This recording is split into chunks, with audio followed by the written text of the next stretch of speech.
Sir 18 ವರ್ಷಗಳದ್ದು ಎಲ್ಲ ಕನಸು ಎಲ್ಲರಿಗೂ ಕೂಡ ಒಂದು ಅವಕಾಶ ಇದೆ.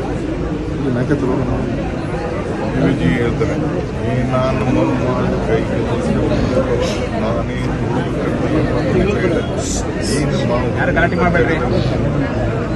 ಪ್ರಾಣ ನೀಗುರದ ಜಗತ್ತಲ್ಲಿ ಒಂದಲ್ಲ ಒಂದು ಸಂದರ್ಭದಲ್ಲಿ ನಿಮ್ಗೆ ಅವಕಾಶ ಇದ್ದೇ ಇದೆ. ನೀನು ಎಷ್ಟು ಚಿಕ್ಕವನಾಗಲಿ ದೊಡ್ಡವನಾಗಲಿ. ಸೊ 18 ವರ್ಷದಿಂದ ನಮ್ಮ ಆರ್.ಸಿ.ಬಿ ಅವರು ಭಾಳ ಪ್ರಯತ್ನ ಮಾಡ್ತಾರೆ. ವಿರಾಟ್ ಕೊಹ್ಲಿ ಅವರು ಎಷ್ಟೇ ಕಷ್ಟ ಆದರೂ ನಮ್ಮ ಟೀಮ್ ಬಿಡದೆ, ಬೆಂಗಳೂರು ಟೀಮ್ ಬಿಡದೆ ಕಷ್ಟ ಸುಖ ಎರಡರಲ್ಲೂ ಕೂಡ ಅವರು ಉಳ್ಕೊಂಡಿದ್ರು. ಅದು ಭಾಳ ವಿಶೇಷವಾದಂತಹ ವಿಚಾರ. ನಿನ್ನೆ ಸಾಕಷ್ಟು ಭಾವುಕರಾದರು ಸರ್ ಗೆದ್ದ ನಂತರ. ಹೌದು, ಭಾವುಕ ಯಾಗಾಗ್ತದೆ ಅಂತಂದರೆ ದುಃಖಕ್ಕೂ ಬರ್ತದೆ, ಸಂತೋಷಕ್ಕೂ ಬರ್ತದೆ. ಸೊ ಎಲ್ಲಿ ಶ್ರಮ ಇದೆಯೋ ಅಲ್ಲಿ ಫಲ ಇದೆ. ಫಲಕ್ಕೆ ಭಾಳ ಶ್ರಮ ಪಟ್ಟಿದ್ದಾರೆ. ಸೊ ಇಡೀ ಟೀಮ್ ಎಲ್ಲ ಒಗ್ಗಟ್ಟಾಗಿದೆ. ನನಗೂ ಕೂಡ ನನ್ನ ಫ್ರೆಂಡ್ಸ್ ಎಲ್ಲ ವಿಮಾನನೇ ಮಾಡ್ಬಿಟ್ಟಿದ್ರು ಕರ್ಕೊಂಡೋಗಿ. ನಾನೇ ಹೋಗ್ಬೋದು ಕಾರಣದಿಂದ ನಾನು ಫುಲ್ ವಾಚ್ ಮಾಡಿದ್ದೀನಿ. ಸರ್ಕಾರದಿಂದ ಈಗ ನಾನು ಎಲ್ಲರಿಗೂ ಕೂಡ ಮನವಿ ಮಾಡ್ತಾ ಇದ್ದೀನಿ, ಇಲ್ಲಿಂದನೇ ದಯವಿಟ್ಟು ಯಾರು ಏರ್ಪೋರ್ಟ್ಗೆಲ್ಲ ಬರಕ್ಕೆ ಹೋಗ್ಬೇಡಿ. ಭಾಳ ಟ್ರಾಫಿಕ್ಕು, ಭಾಳ ಲಾಂಡ್ ಆರ್ಡರ್ ಇದೆ. ಸೊ ಸೀದಾ ವಿಧಾನಸೌಧ 4 ಗಂಟೆಗೆ ವಿಧಾನಸೌಧದ ಸ್ಟೆಪ್ಸ್ ಮೇಲೆ ಅವ್ರಿಗೆ ಗೌರವ ಸಲ್ಲಿಸೋದು ಕೆಲಸ ಮಾಡಿ. ಅದಾದಮೇಲೆ ಸ್ಟೇಡಿಯಂ ಬನ್ನಿ. ಸ್ಟೇಡಿಯಂನಲ್ಲಿ ಅದಕ್ಕೆ ಏನು ಬೇಕೋ KC ಅವರು ಅದಕ್ಕೆ ವ್ಯವಸ್ಥೆ ದೊಡ್ಡ ಮಟ್ಟದ ಕ್ರೌಡ್ ಸೇರೋ ಸಾಧ್ಯತೆ ಇದೆ ಸರ್. ಟ್ರಾಫಿಕ್ ವ್ಯವಸ್ಥೆ ಅಥವಾ ಅದಕ್ಕೋಸ್ಕರ ನಾವು ಅವರು ಓಪನ್ ಜೀಪಲ್ಲಿ ಬರಬೇಕು ಅಂತ ಇದ್ರು. ಅದು ಭಾಳ, ಯಾಕೆಂದರೆ ಯಾರು ಏನಾದ್ರು ಎಸೆಯೋದು ಮತ್ತೊಂದು ಮಾಡೋದು ಇದೆಲ್ಲ ಭಾಳ ಬಿಲ್ಡಿಂಗ್ಗಳ ಮೇಲೆ ನಿಲ್ಲಿಸ್ಬಿಟ್ಟು ಎಸೆಯೋದು ಮಾಡೋದು ಇವೆಲ್ಲ ಆಗ್ತದೆ.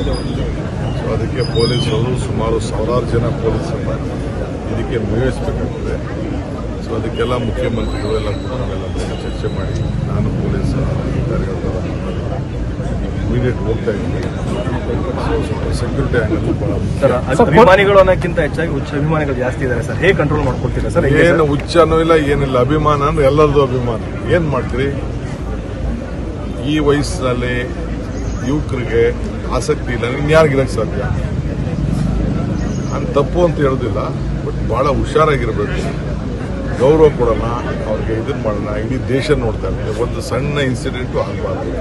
ಸಣ್ಣ ಇನ್ಸಿಡೆಂಟ್ ಆದರೆ ಹೆಚ್ಚು ಕಮ್ಮಿ ಆಯ್ತಾರೆ. ಯಾರಿಗಾರು ಒಬ್ಬರು ಬ್ಯಾಂಕ್ ಬಿದ್ದೋದ್ರು, ತುಳಿದಾಯಿತು, ಯಾರು ಒಬ್ಬರಿಗೆ ಹೆಚ್ಚು ಕಮ್ಮಿ, ಪ್ರಾಣಕ್ಕೆ ಹೆಚ್ಚು ಕಮ್ಮಿ ಆಗ್ಬಿಡ್ತು, ಕೈ ಮುರಿದೋದು, ಕಾಲು ಮುರಿದೋದು ಅಂತ ಅದೇ ಒಂದು ದೊಡ್ಡ ಇದೆ. ಅಭಿಮಾನಕ್ಕೆ ಭಾಳ ಗೌರವ ಬರಬೇಕಲ್ಲ, ಆ ರೀತಿ ಎಲ್ಲರೂ ನಡ್ಕೋಬೇಕು ಅಂತೇಳಿ ಎಲ್ಲ ಯುವಕರಲ್ಲಿ ನಾನು ಪ್ರಾರ್ಥನೆ ಮಾಡ್ತೀನಿ.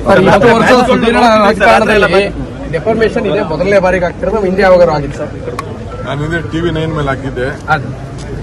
ಆಮೇಲೆ TV9 ಅವರು ಏನೋ ಒಂದು ಸ್ಮಾಲ್ ಕಂಡೀಷನ್ಗೆ ಒಪ್ಕೊಂಡ್ರು. ಬೆಟ್ಟೆ ಅಂದ್ರೆ ಸ್ವಲ್ಪ ಬಿಟ್ಟಿದ್ವಿ. TV9 ಗೊತ್ತಲ್ಲ ನನ್ನ ಮೇಲೆ ಏನು ಮಾಡೋದು. ಸೊ ಇದಕ್ಕೆ ಸ್ವಲ್ಪ ಮಾಡಲೇಬೇಕಾಗಿದೆ. ಈ ಸುದೀರ್ಘ ರಾಜಕಾರಣದಲ್ಲಿ ಇಷ್ಟು ವರ್ಷಗಳಲ್ಲಿ ಆರೋಪ ಪ್ರತ್ಯಾರೋಪ ಎಲ್ಲಾ ನಾಯಕರದು ಸಹಜವಾಗಿರುತ್ತೆ. ಇದೇ ವಿಶೇಷತೆ ನೋಡ್ರಿ, ನಮ್ಮ ವರ್ಕರ್ಸ್ಗೆಲ್ಲ ನಾನು ಹೋಗಿ ಬಿಜೆಪಿ ಜೊತೆ ಸೇರ್ಕೊತಾ ಇದ್ದೀನಿ. ಬಿಜೆಪಿ ಅವರು ಬೆಂಬಲ ಬಿಟ್ಟಿದ್ದೀನಿ. ಮಿನಿಸ್ಟ್ರು ನನ್ನ ರಕ್ತನ ಅದು. ಕನಕಪುರದವ್ರು ರಕ್ತನೇನಪ್ಪ. ಕನಕಪುರದವ್ರು ಯಾರು ಹೋಗಿ ಈ ಥರ ಎಲ್ಲ ಹೋಗಿ ಸರೆಂಡರ್ ಆಯ್ತಾರ? ಎಲ್ಲ ಅನುಭವಿಸಾಯ್ತಲ್ಲ. ನೀವೇನು ಅನುಭವಿಸ್ಬೇಕು ಅನ್ಸ್ಬೋಸಾಯ್ತು. ನೀವೆಲ್ಲ ನನಗೆ ವೋಟ್ ಹಾಕಿ ಗೆಲ್ಸು ಆಯ್ತು. ಇನ್ನೇನಿದೆ? ನೆಕ್ಸ್ಟ್ ವಿಚಾರಣೆ ಆಗಿದೆ ನೋಡೋಣ. ಹೆಚ್ಚಿನ ವಿಡಿಯೋಗಳಿಗೆ ಪ್ರತಿಧ್ವನಿ ಯೂಟ್ಯೂಬ್ ಚಾನೆಲ್ ಸಬ್ಸ್ಕ್ರೈಬ್ ಮಾಡಿ, ಬೆಲ್ ಐಕಾನ್ ಕ್ಲಿಕ್ ಮಾಡಿ.